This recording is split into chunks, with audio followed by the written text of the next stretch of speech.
Coucou Elisabeth. Bonjour Sabrina. Aujourd'hui, on vous a mijoté un petit podcast. Mouah. Ah oui, Mouah aux petits oignons le podcast.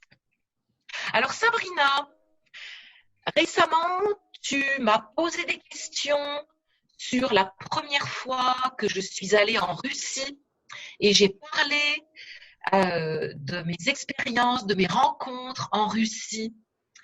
Moi, je suis curieuse.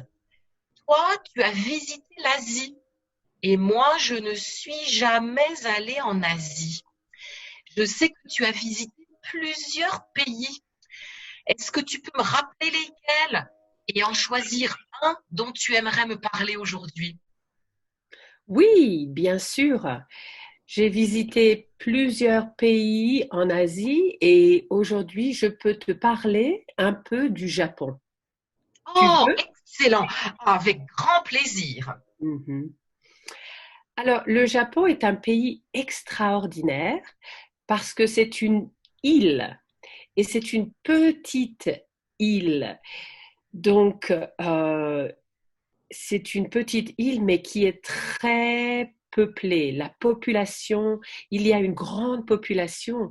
Et sur une petite île, quand il y a beaucoup de personnes, les Japonais sont obligés de construire des gratte-ciel pour que les gens habitent, parce que, encore une fois, c'est un pays très, très peuplé. Le Japon est un pays extraordinaire. Elisabeth, est-ce que tu aimes les ramen, les pâtes? Oh, j'adore. Tu adores? Ah oui, oui, oui. Et elles m'ont sauvé la vie dans bien des circonstances. Qu'est-ce que j'aurais fait en voyage sans ramen? Oui. Bien, écoute, les ramen, ce sont des nouilles japonaises, des pâtes japonaises. Et ce qui m'a choqué au Japon, c'est les petites boutiques, les petits restaurants. Et ce n'est même pas des restaurants, c'est des petites boutiques partout de ramen. Dans toutes les rues, il y a des. C'est un peu comme les food trucks ici aux États-Unis. Mais D'accord. oui, et ce sont des fois un tout petit endroit où les gens font des ramen, des familles. Et partout où tu vas, tu peux manger des ramen et elles sont délicieuses. Ça, c'est une chose que j'ai beaucoup appréciée au Japon. C'est de pouvoir manger des ramen tout le temps et avec beaucoup de variété, beaucoup de diversité. C'était formidable. Ça, Mmh. une chose que j'ai beaucoup aimée au Japon. Et oui, Ça me donne envie. Ça me donne envie d'y aller et de me ouais. régaler avec des ramen. Mhm. Alors, autre chose, en parlant de nourriture, euh, j'habitais chez une famille japonaise et un jour, ils m'ont, ils voulaient, les Japonais sont très hospitaliers. Et ils m'ont offert, ils avaient des amis qui étaient chez eux et ils servaient un plat et c'était apparemment des petites choses qui étaient frites. Et quelqu'un m'a dit que c'était des insectes. Ah, Et ce sont quand sans doute, c'est sans doute un plat de choix. Oui, exactement. C'était une spécialité. J'ai oublié quel type d'insecte, mais je me suis servie et je l'ai mis dans ma poche. Je ne l'ai pas Ah, mangé. et Je tu t'es ne l'ai, assise, oui, je ne tu l'ai t'es pas assise mangé. sur l'insecte frit et ça a fait Oui, crac. oui. Alors, Dis-moi, un autre, Sabrina. Oh, pardon. oui, oui, oui, vas-y. Non, j'allais dire, la question qui me venait à l'esprit, c'est Tu parles japonais? Un petit peu, un petit peu. Watashi wa Sabrina desu. Watashi wa Franshin desu. Ça veut dire je m'appelle Sabrina et je suis française. Waouh, impressionnant, impressionnant. Et comment est-ce que tu as appris à dire ça? Tu l'as Et appris de façon formelle ou parce que tu l'entendais dans le pays? la meilleure façon d'apprendre une langue, Elisabeth, c'est d'avoir un petit ami. Ah, je comprends, Sabrina. J'avais un petit ami japonais et il était chef. Oh, Donc, quelle chance. oui, donc j'ai beaucoup appris à propos de la cuisine japonaise. Mais Oh, alors oui, est-ce que tu fais de la cuisine japonaise oui, avec ta famille? je peux cuisiner japonais. Oui, j'aime bien faire le teriyaki, j'aime bien faire le tempura, j'aime Hmm. bien faire la soupe miso et des vinaigrettes japonaises à base de miso qui sont délicieuses. Waouh! Vivement que le confinement soit terminé.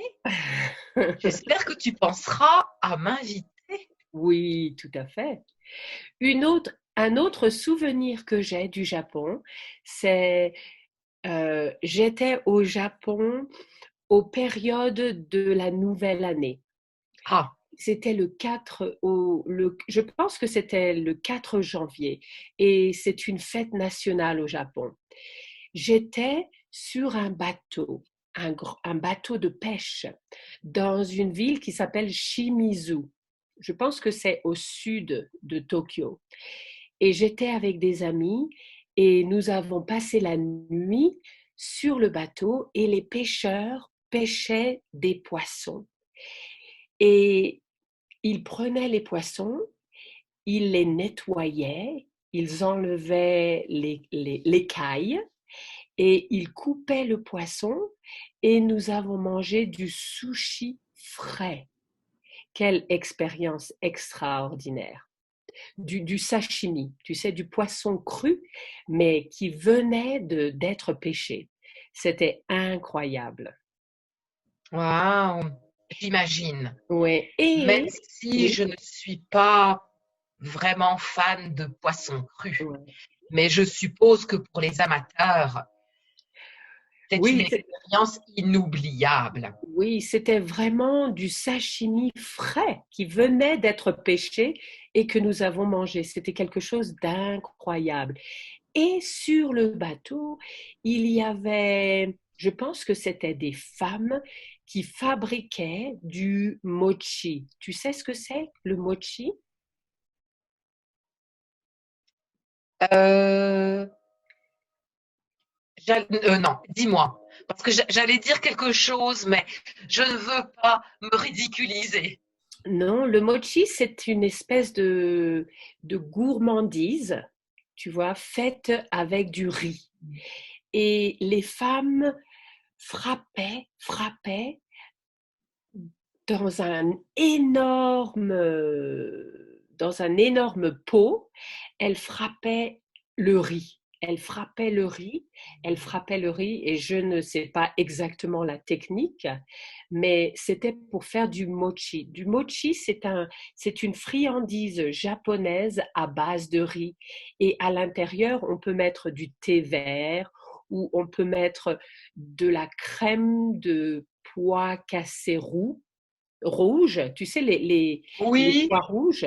Alors, est-ce que c'est ça aussi qu'on trouve chez nous dans les magasins avec de la glace à l'intérieur? Exactement. C'est Bon, ça le mochi. bon, donc ça va, je ne me suis pas ridiculisée. C'est bien ce à quoi je pensais. Oui, alors j'ai mangé du mochi aussi frais sur ce bateau et c'était une des Mmh. traditions de cette fête de Nouvelle Année à l'époque vers le 4 janvier, quelque chose comme ça. C'était quelque chose d'incroyable. Ce sushi frais, ce mochi frais, c'était incroyable.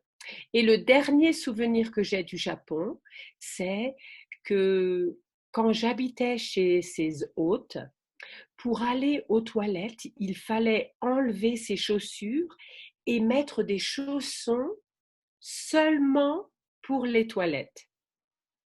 Oh! Oui, alors pour aller aux toilettes, on ne doit pas toucher le sol des toilettes avec des chaussures. Il faut mettre des chaussons spéciaux.